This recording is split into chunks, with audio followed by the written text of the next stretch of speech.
Stephanie Perry posted a video titled, "Some Black People Moving Abroad Are Agents of White Supremacy." Stephanie is a very well-known social media influencer with a very large following, and I have a lot of admiration for her personally. She helps Black women plan their exits from the United States, and I'm going to link her video in the description of this one because it really inspired what I'm going to talk about in this video. But I want to be clear about a couple things up front. This is a topic I've been thinking about for a long time. I just wasn't sure if I wanted to articulate it publicly because it is kind of a hot button. But since Stephanie led the way and decided to say something plainly, I'm going to say something about it too from my perspective. And the question that I want to ask is this: are Black people acting like white supremacists abroad? More specifically, you may be Black, but are you bringing white supremacist American thinking and behavior with you when you move abroad and when you travel? That's the question that has come to my mind over and over again, and I really appreciated how well Stephanie articulated it. And from my vantage point, living where I live, traveling how I travel, and observing what I observe, the answer for many of you is a resounding yes. Brings me no joy to say this. It really doesn't. But it does need to be said. Because many of us say we are rejecting white supremacy and anti-Blackness by leaving the United States. But what I'm seeing is that many of us are actually bringing the core architecture of white supremacy with us when we move abroad and when we travel. One of the biggest parts of this is the idea of American exceptionalism. The belief that the United States is the standard, that other countries should aspire to be like it, that if a place doesn't operate like the United States of America, then something is wrong with the place. So many people move or travel and immediately start evaluating places and practices based on how closely they resemble or align with the USA. They complain about noise, they complain about efficiency, they complain about streets, timing, infrastructure. Instead of asking why things are the way they are, they decide the place is deficient. This is white supremacist thinking and behavior. Another major piece of this is aggressive land ownership. This is very American behavior. An American hyper-capitalist belief that you can't just enjoy a place, you have to own a piece of it. You visit somewhere, you like it, and instead of simply experiencing it or living within it, you feel compelled to buy it. Europeans also like to do this. I resisted that intentionally when I moved to Mexico. I thought seriously about buying a condo, buying a house, and then I decided not to. Not because I couldn't, but because I didn't want to recreate the same stresses, the same pressures of upkeep and taking care of a house and the anxiety around ownership that I had in the United States. I didn't want to reproduce American capitalist logic in another country. Many people told me I was crazy, that I should have made the investment. But what they were really saying was, why wouldn't you bring American ownership culture with you? And I see Americans doing this everywhere. White Americans primarily, but Black Americans too. I see it where I live in Mexico in San Miguel de Allende. I see it all over Mexico. People come in, they buy up property, drive up prices, and push local people out of their very own neighborhoods. And it enrages me, frankly, because I lived through this even before I moved to the United States. I lived in Washington, D.C., as many of you know, and for many years, it was a very affordable place to live when I moved there. And then I watched white Americans avoid these neighborhoods. They called them dangerous, they called them bad, they called them undesirable and worthless. The places that Black Americans had lived historically, that Black people had moved into, built community. Some of them had restored homes. Some of them owned homes for years and years. They made these neighborhoods vibrant places to live. Then suddenly the white people wanted them. They came in with their money. They bought everything. They pushed and priced people out. And now I'm watching that same behavior exported globally. I saw it clearly in St. Thomas, where I recently visited, watching white Americans just aggressively taking over the islands, buying land, controlling access, reshaping communities around their comfort. I've seen the same thing in Mexico. I've seen it on the African continent. I've talked to people who told me how governments have allowed wealthy Europeans and Americans to buy up property, especially beachfront property, and then told the locals they couldn't use the property, for example, You can't play soccer on the beach or volleyball on the beach there anymore. I've spoken to people who told me they couldn't fish in certain places, they couldn't swim in certain places because they had been sold to white people, primarily Americans and Europeans. This is white supremacy. This is colonialist behavior. This is capitalism wrapped in entitlement. And what deeply disturbs me is watching some of us replicate the same behavior, even on a smaller scale, and pretend it's different just because we're black. It's not. Some of us say we want to move to majority black countries, the Caribbean, the African continent, but what you actually want is to create a little mini America somewhere else, a little mini USA. And ain't nobody asked you to come into their country and do that. And nobody wants it. And this shows up in everyday behavior. I'm in many Mexico-related Facebook groups. And white people and black people too, who move abroad, participate in these forums and groups. And someone is always coming in and complaining about noise, especially here in Mexico, complaining about fireworks, especially here in Mexico, complaining about dogs barking, asking who they can call, who they can report it to, asking about dog shelters, asking how to get stray dogs off the street. Did anybody ask you to take them dogs off the street? This is white supremacist behavior. I said what I said. In the United States, dogs are often treated as if they're more important than people. That value system is rooted in control, order, and policing behavior, which are foundational to white supremacy. That's why Americans are obsessed with quiet. But in Mexico, noise is part of the culture. Fireworks are celebration. Dogs barking are part of daily life. Complaining about that is being disrespectful to the culture of the country and the people who are local to it. If you don't like dogs barking, get some fucking earplugs or move your ass back to America. And this obsession with control is tied to that race to ownership. I recently encountered someone who had been in my town less than 6 months, had already bought property, and then was complaining about dogs barking.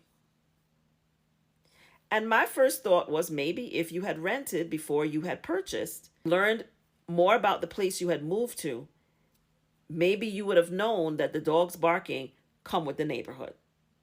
Dog barking is a thing everywhere in Mexico. There's nowhere you can go to escape it. And if that's a problem, maybe you shouldn't live in Mexico. Because ownership does not equal belonging somewhere. And rushing to own without understanding the place you're in creates resentment, and then people blame the culture instead of their own choices. And this isn't just about moving. It's also about travel. I do group trips, so I get to hear things that people say when they're abroad. I'm lucky because most of the people on my trips do not exhibit this behavior. And I think part of it is because I try to prep them and set expectations ahead of time.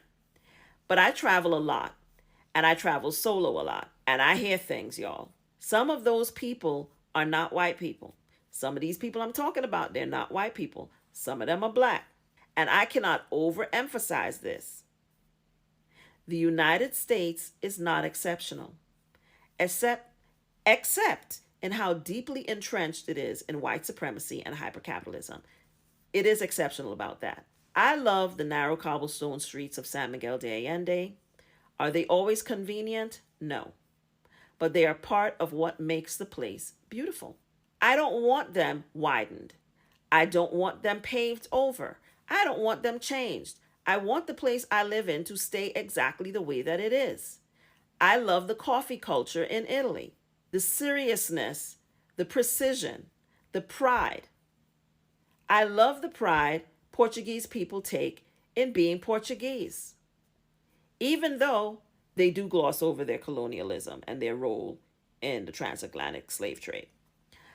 I don't go anywhere thinking this would be better if it were more like the US, and too many of us do.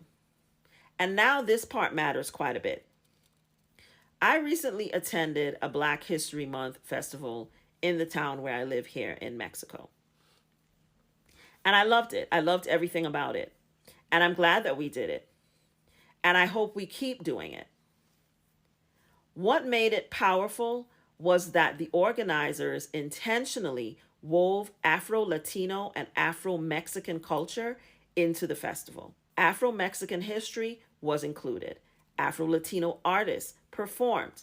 Afro-Latino culture was also a part of it and was centered. It wasn't just American blackness exported and imposed. It was a beautiful thing.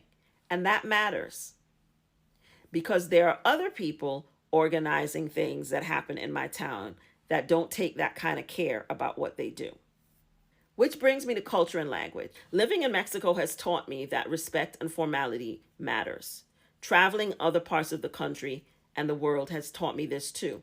You greet people before you speak. I spend a lot of time observing and watching how people interact, listening to how they speak in Spanish. That's a lot about how I learn. Not just about how to say things, but how and when to say them. Saying hola, buenos dias goes a long way. I had an experience in a store recently where I stopped myself, corrected how I was speaking to someone, and remembered that I needed to greet them first before I asked them to do anything for me. And I watched how that person's entire demeanor changed towards me when I said hello and good morning and excuse me in Spanish before I asked them anything. That is culture. And I've had the same lesson reinforced in St. Thomas by tour guides who explicitly told me in a tour, it's really important for you to greet people first.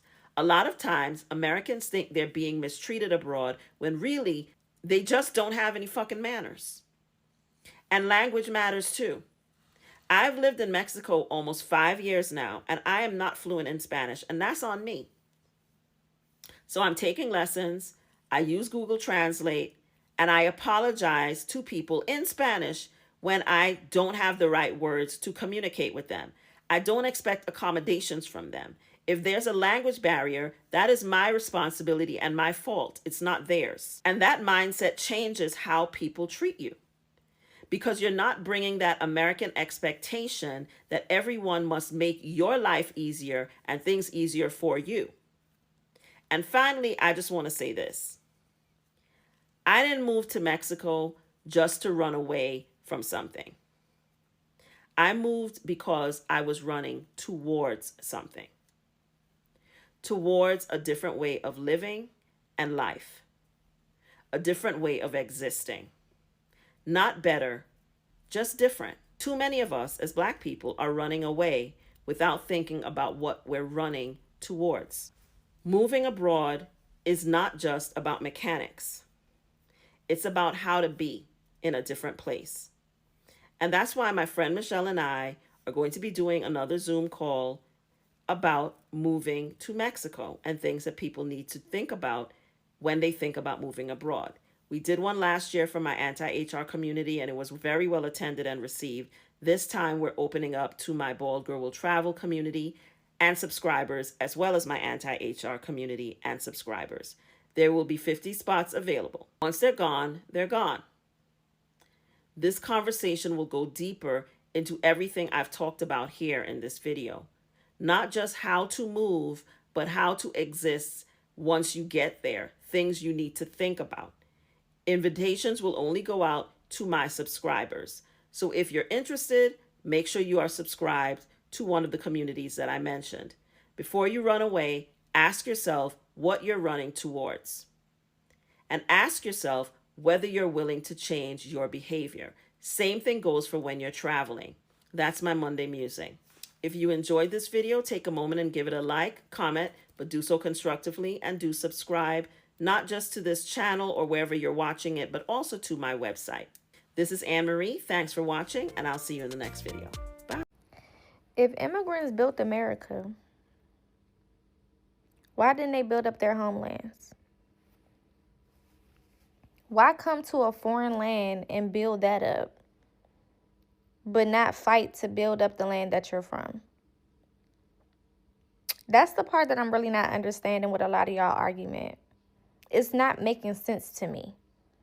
Why travel hundreds of thousands of miles to a foreign place and put all of this work into building something when you could just take that same work ethic and tenacity and build up the fucking land that your ancestors have walked? I'm not understanding that. Can somebody please break it down to me like a 3-year-old? And I don't want to hear, oh, it's not that easy and blah, blah, blah, blah, blah. Because Black Americans absolutely built this country. Was it easy? No. We have whole cities and shit underwater. Whole black ass cities underwater. Whole black ass cities bombed for no other reason than they were black ass cities. Getting chased and bitten and mutilated by dogs.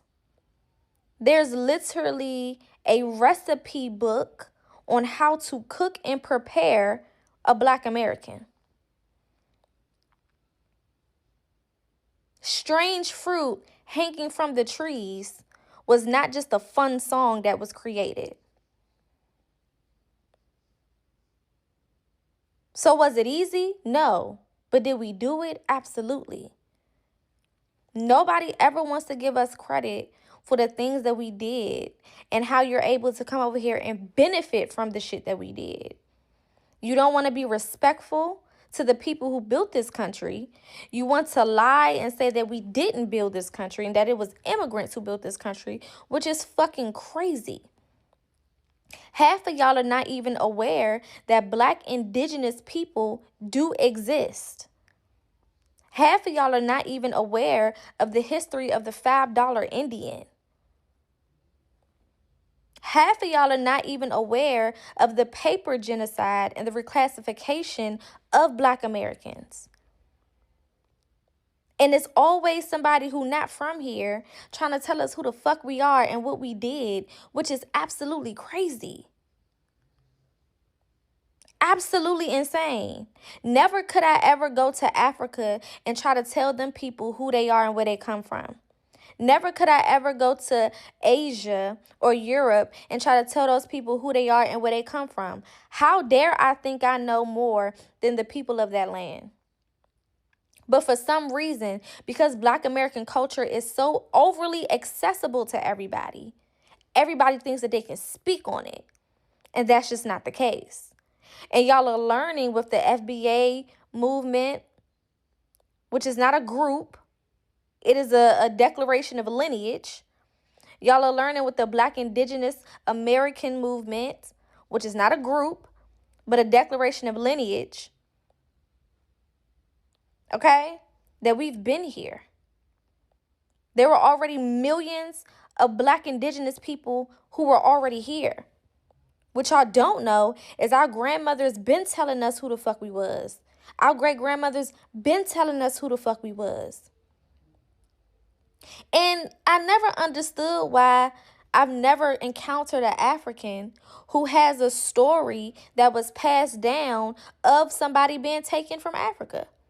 If we all were taken from Africa and put on these motherfucking boats, why don't none of y'all have no family stories that were passed down of some of your great relatives that were taken and kidnapped and put on these motherfucking boats and never to be seen again? That should be something that's passed down. Because in our lineage, in the Black American household, the stories of us being Indigenous American are absolutely passed down. Most of us still have the land that our family owned. Not to mention the census records that prove that we were documented as Indian and then reclassified as Negro. It's called paper genocide. When you get rid of a people through paper, through documentation. I'm sick of people speaking on Black Americans and y'all don't know what the fuck y'all talking about. And y'all think that y'all voices are supposed to be the loudest ones in the room and y'all not even from here. Even if we go according to the slavery story, we still have hundreds of years here more than anybody else. So don't come and fucking tell me about what my heritage and my lineage is. That's crazy as hell. And you wonder why we're delineating. You wonder why we're claiming all of our shit. Because y'all are disrespectful as fuck. Now all of a sudden R&B and country and all these things came from Africa. Are y'all fucking crazy? If R&B came from Africa, name me a popular R&B artist in African history at any point. Because if it started there, then it would have continued through the generation, correct? So show me some artist in Africa right now that is pushing R&B music the way that you hear it here. You're not going to. You're not going to, because they didn't start it. Name me a hip-hop artist that started in Africa that is famous and written down and passed through history to this day. You're not going to.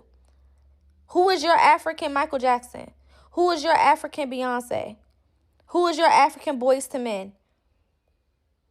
We can go on and on. Who is your African Whitney Houston? Who is your African Duke Ellington? Who is your African Nina Simone? We can go on and on. The disrespect has to stop. We know who the fuck we are. We know exactly who we are. And now y'all starting to learn who we are. All of this fear mongering now that ICE is outside. Oh, y'all gotta be careful because they may mistake you for an immigrant. Y'all gotta be careful because, they'll be coming after y'all next. Babe, ICE has been outside since 2003. They've never mistaken us for anybody who is not from here. And it hasn't happened at all. So what are we talking about? This year, especially this February, this Black History Month, a lot of y'all are going to be feeling real stupid. Should already be feeling stupid. But you're going to be feeling real stupid because there's a lot of shit coming out this year. Go look at the $5 Indians getting kicked off the reservations. Because now they're trying to say, oh, y'all pretendians. Y'all trying to claim to be Native Americans. No, baby, we're not claiming to be Native American. We're establishing to the world and letting the world know that we know who we are. Black indigenous Americans. Our grandmamas been telling us who the fuck we are. Those stories been getting passed down through our bloodline. If your grandmama told you that you was Nigerian, don't you believe her? If your grandmama told you was Italian, don't you believe that you Italian? So why when our grandmamas tell us who the fuck we are, all of a sudden we don't know and it's not accurate? Y'all are crazy. Put some